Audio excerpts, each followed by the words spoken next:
Hello बच्चा party, welcome back to my channel first step to study. कैसे हैं आप सब? उम्मीद है आप सब अच्छे होंगे, अपना ख्याल रख रहे होंगे और अच्छे से पढ़ाई कर रहे होंगे।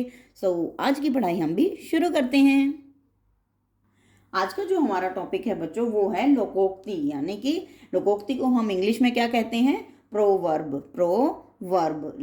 लोकोक्ति यानी प्रोवर्ब, लोकोक्तियाँ यानी प्रोवर्ब्स।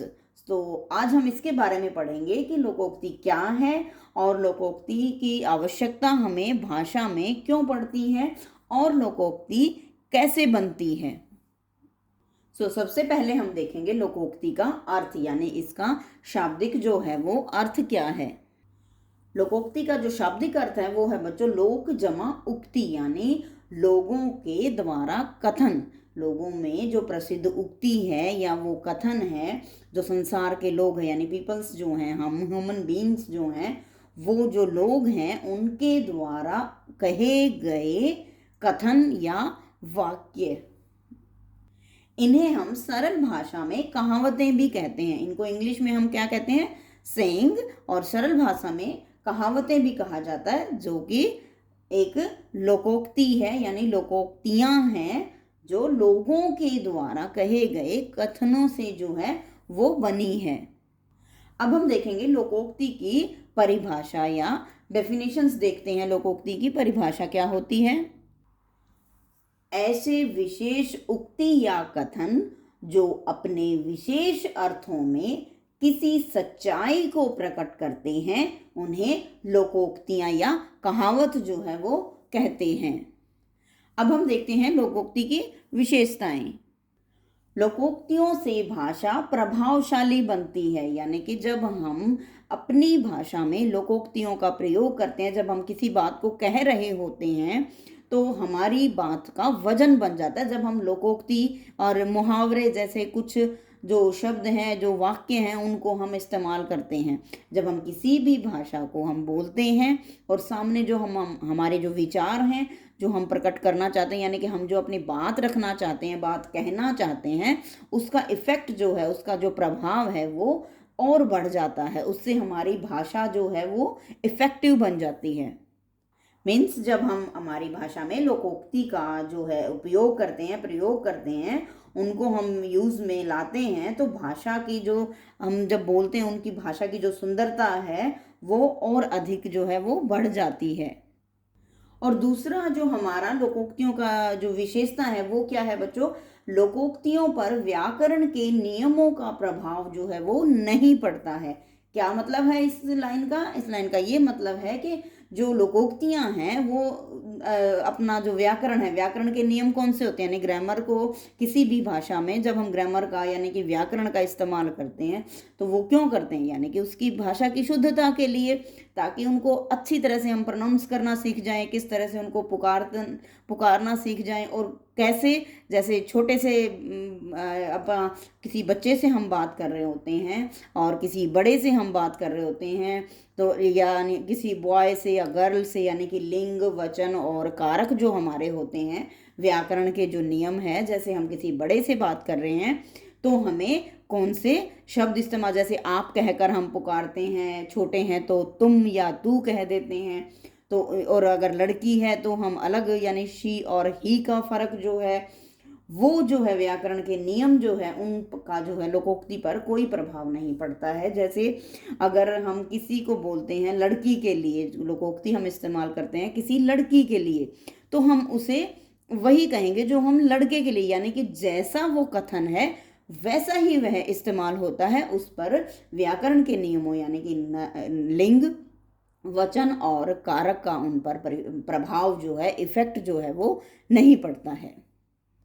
और तीसरा हमारा लोकोक्ति की विशेषता जो है वो क्या है बच्चों? वो है लोकोक्ति पर समय के बाद भी परिवर्तन नहीं होता है। इसका क्या मतलब है? यानी कि लोकोक्ति का यानी समय के बाद, समझो समय यानी बोले तो अब कहा या 2 साल पहले कहा या 200 साल पहले कहा, इतने समय के अंतराल के बाद, यानी इतना डिफरेंस आने के बाद भी उसका जो कथन है, जो वाक्य है, जो कहा गया है, वो एज इट इज मतलब ऐसे का ऐसे ही इस्तेमाल जो है, यूज़ जो है वो होता है। समय के अंतराल के बाद भी उसका जो मीनिंग है, या फिर उसके अंदर कोई शब्द इधर का उधर हो जाए, जैसे फर्स्ट वर्ड कहीं लिखा तो लास्ट हो जाए, नहीं, ऐसा नहीं होता है। समय के अंतराल के बाद भी उसमें परिवर्तन जो है, चेंजेस जो है वो नहीं आते हैं।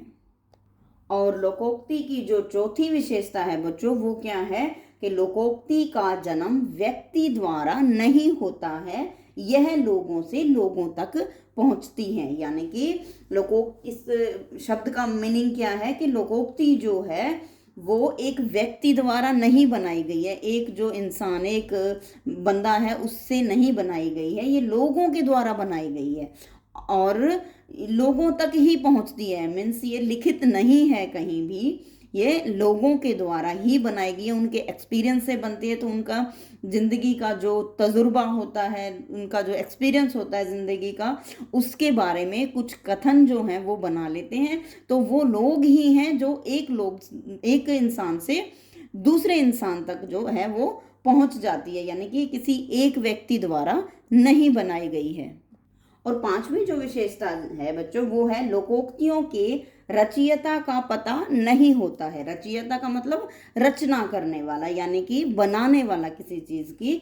अब लोकोक्तियों को किसने बनाया, ये तो जैसे हमने लास्ट में पढ़ा कि लोगों के द्वारा बनाई गई है, उनके एक्सपीरियंस के द्वारा। यानी कि उस सबसे पहले किसने बोला और ये किसने लिखी लोकोक्ति, ऐसा कोई भी जो है वो पता नहीं है कि उसका मतलब रचनाकार कौन है, उसका रचयिता जो है, उसको बनाने वाला है, यानी कि किसने रिटन किया, उसको लिखा किसने है, किसके द्वारा लिखा गया है, ये किसी को नहीं पता होता है। क्यों? क्योंकि वो लोगों से के द्वारा बनी है और लोगों तक ही पहुंचती है। यानी कि जैसे मैंने बोला आपको, अपने घर में जब हम बातचीत कर रहे होते हैं तब लोकोक्तियों का प्रयोग होता है, तो वो भी कौन सा लिखित होती है, नहीं होती ना। और जैसे अपनी मम्मी ने बोला बच्चे को, पापा भी बोलते हैं, घर में दादाजी होते हैं ये, और हमारे फ्रेंड्स होते हैं, बाहर कोई और अधिकारी होता है, यानी कि वो लोग ही हुए, लोगों के द्वारा और लोगों तक पहुंचना, यानी उसके रचयिता का, यानी कि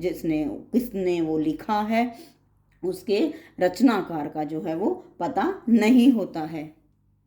आइए अब हम देखते हैं कुछ उदाहरण। उस उदाहरण से आपको पता लगेगा कि हम निजी जिंदगी में या अपने जीवन में हम उनको इस्तेमाल करते हैं लोकोक्तियों को, तो किस तरह से इस्तेमाल करते हैं।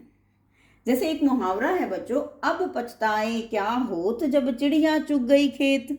ये एक मुहावरा जो आपने अक्सर अपने घर में अपने से बड़ों को कहते हुए सुना होगा। और उसका अर्थ क्या होता है? इसका जो अर्थ है बच्चों वो है समय निकल जाने के बाद पछताना व्यर्थ है। यानी कि जब किसी भी काम को, जो काम हो ही गया है, चाहे वो गलत हुआ हो या सही हुआ हो, उसके बाद अक्सर गलत ही होता है, जब ही हम ये मुहावरे का प्रयोग किया जाता है कि समय निकल गया, अब पछताने से क्या फायदा, यानी कि व्यर्थ है, बेकार है, समय निकलने के बाद पछताना बेकार है। और इसका प्रयोग जो है वो हम कैसे करते हैं, जैसे जैसे देखिए, पूरे साल तो हिमांशु मस्ती करता रहा, अभिभावकों और अध्यापकों की एक न सुनी, अब बैठकर रो रहा है। ठीक ही कहा है, अब पछताए क्या होत जब चिड़िया चुग गई खेत। यानी कि हिमांशु जो है वो पूरे साल तो मस्ती किया, यानी कि पढ़ाई उसने जो है वो नहीं की। अभिभावकों यानी कि पेरेंट्स जो हैं और टीचर्स जो हैं वो उसे मतलब बोलते रहे, बट वो उसने जो है सुनवाई जो है वो यानी कि नहीं की उसने, और अब बैठकर रो रहा है। यानी कि जब पूरा साल निकल गया, समय जो है निकल गया, यानी कि समय के निकल जाने के बाद पछतावा करना व्यर्थ है, बेकार है। ये मुहावरा हमें ये सिखा रहा है। तो जब हम किसी भी काम को हम कर रहे हैं, उसको समय पर नहीं करते हैं और उस पर ध्यान नहीं देते हैं टाइम पे, और उसके बाद जो है वो हम रोने बैठ जाते हैं। जैसे अब पहले काम करोगे तभी ना टाइम पे होगा ना, तो अगर टाइम पे काम ही नहीं किया जाएगा तो उसके बाद पछताने का क्या फ़ायदा। पहले सतर्क रहे नहीं और उसके बाद अपना रोना बैठ गया। तो उस जगह पर जो है हमने ये कहने की बजाय कि पूरे साल तो हिमांशु ने मस्ती की, अब आराम से बैठ गया, अब तो आप बैठे ही रहोगे, काम नहीं होगा। तो उस सिचुएशन में, उस स्थिति में जो है, उसमें हम ऐसे इन मुहावरों का इस्तेमाल जो है वो करते हैं। और जब हम इन मुहावरों का इस्तेमाल करते हैं तो हमारी जो भाषा है वो तो शुद्ध होएगी ही, और प्लस जो हम बात कह रहे हैं उसका इफ़ेक्ट भी जो पड़ता है। इसीलिए हम अपने भाषा में या फिर अपनी बात में जब हम कोई बात रख रहे होते हैं तो उसको फैक्टफुल बनाने के लिए इस तरह के मुहावरों का जो है वो इस्तेमाल कर लेते हैं। और जब हम इस्तेमाल करते हैं तो हमारी भाषा जो है वो प्रभावशाली बन जाती है, इफेक्टेबल बन जाती है। आइए एक और एग्जाम्पल देखते हैं। एक हमारी लोकोक्ति एक और है, जैसे एक अनार 100 बीमार। अब इसका अर्थ क्या हुआ? इसका अर्थ है किसी वस्तु के बहुत चाहने वाले हों, यानी कि कोई एक वस्तु है और उसके चाहने वाले ज्यादा हैं। और इसको हम प्रयोग कैसे करेंगे अपने वाक्यों में, यानी हम अपने जीवन में इसका प्रयोग कौन सी स्थिति में करेंगे, किस पोजीशन में जो है हम इसका प्रयोग करेंगे। हिमांशु जहाँ कंप्यूटर सीखता है वहाँ कंप्यूटर एक है और सीखने वाले बहुत हैं। ये तो वही बात हुई कि एक अनार 100 बीमार। तो इस लोकोक्ति यानी प्रोवर्ब का हमने इस्तेमाल कहाँ किया कि जहाँ जो कोई वस्तु है, कोई चीज़ है, वो एक है लेकिन उसको जो चाहने वाले हैं वो बहुत हैं। तो वो चीज़ तो एक है तो एक ही के काम आएगी ना। तो एक समय पे एक ही बंदा जो है उस पर काम कर सकता है और वो एक से अधिक है। तो उस स्थिति में, उस पोजीशन में हम इस मुहावरे का इस्तेमाल करेंगे कि एक अनार 100 बीमार। सो बच्चों, आज का हमारा टॉपिक था लोकोक्तियाँ। क्या था? लोकोक्तियाँ। लोकोक्तियाँ क्या होती हैं? यानी लोकोक्ति का शाब्दिक जो अर्थ है वो है लोक जमा उक्ति, यानी लोगों के द्वारा, संसार के जो लोग हैं उनके द्वारा कहे गए कथन या उक्ति। इन्हें हम कहावतें भी कहते हैं, यानी कि saying, in English saying, SAYING, saying भी कहते हैं। और इसकी परिभाषा क्या थी? यानी ऐसे विशेष उक्ति या कथन जो अपने विशेष अर्थों में किसी सच्चाई को प्रकट करते हैं, उन्हें क्या कहते हैं? लोकोक्ति कहते हैं। और लोकोक्ति की विशेषताएं क्या है? लोकोक्ति से जो है, लोकोक्तियों से भाषा प्रभावशाली बनती है। लोकोक्ति पर व्याकरण के नियमों का प्रभाव नहीं पड़ता है। और तीसरा क्या था? लोकोक्ति पर समय के बाद भी परिवर्तन जो है वो नहीं होता है। और लोकोक्ति का जन्म व्यक्ति द्वारा नहीं होता, यह लोगों से लोगों तक पहुंचती है। और लोकोक्ति के रचयिता जो है, रचनाकार जो है, उनका पता नहीं होता है।